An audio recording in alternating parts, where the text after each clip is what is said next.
घोसी उपचुनाव में समाजवादी पार्टी की दमदार जीत, बीजेपी के दिग्गज हुए फुस। बीजेपी उम्मीदवार दारा सिंह चौहान को मिली शर्मनाक हार। ओम प्रकाश राजभर के दावों की निकली हवा, समाजवादी पार्टी ने बजाया जीत का डंका। बड़बोलेपन के चक्कर में फिर हुई ओम प्रकाश राजभर की बेइज्जती।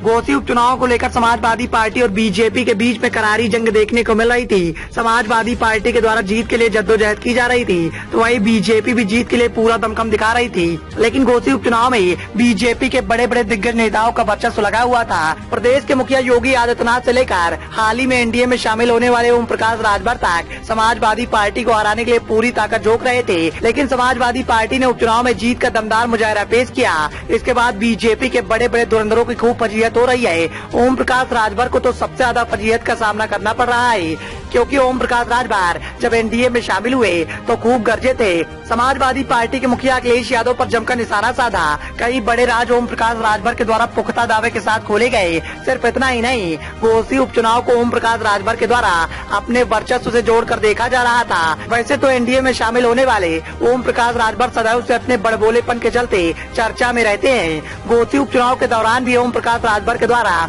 समाजवादी पार्टी के खिलाफ जमकर बयानबाजी की गई। खूब हवाई दावे भी किए गए। सिर्फ इतना ही नहीं, अखिलेश यादव को लेकर अमर्यादित टिप्पणी करते हुए ओम प्रकाश राजभर ने कहा कि इस बार का घोसी उपचुनाव मेरी साख का सवाल है। मैं इस बात का पुख्ता दावा करता हूं कि चुनाव में समाजवादी पार्टी को हराकर अखिलेश यादव को हमारे द्वारा मैनपुरी भेजने का काम किया जाएगा। लेकिन चुनाव के परिणाम सामने आने के बाद ओम प्रकाश राजभर की जमकर बेइज्जती हो रही है। ओम प्रकाश राजभर को जमकर ताने भी सुनने पड़ रहे हैं। सिर्फ इतना ही नहीं, चुनाव परिणाम सामने आने के बाद ओम प्रकाश राजभर के तेवर ठंडे पड़ते दिखाई दे रहे हैं। ओम प्रकाश राजभर के साथ साथ बीजेपी के बड़े बड़े दिग्गज नेताओं का सम्मान भी घोसी उपचुनाव में मिली शर्मनाक हार के बाद हिलता हुआ दिखाई दे रहा है, क्योंकि दारा सिंह चौहान के साथ साथ सूबे के मुखिया योगी आदित्यनाथ और बीजेपी हाईकमान के द्वारा लगातार चुनाव के समीकरण को साधने की कोशिश की जा रही थी। इसी को देखते हुए बीजेपी हाईकमान सक्रिय दिखाई दे रहा था। लेकिन बड़े बड़े दिग्गज नेताओं के मोर्चा संभालने के बावजूद भी घोसी उपचुनाव में जिस तरह से बीजेपी उम्मीदवार को शर्मनाक हार का सामना करना पड़ा, उसके बाद बीजेपी हाईकमान में दिखाई दे रहा है। तो वही समाजवादी पार्टी के दिग्गज नेताओं के द्वारा इस बात का दावा किया जा रहा है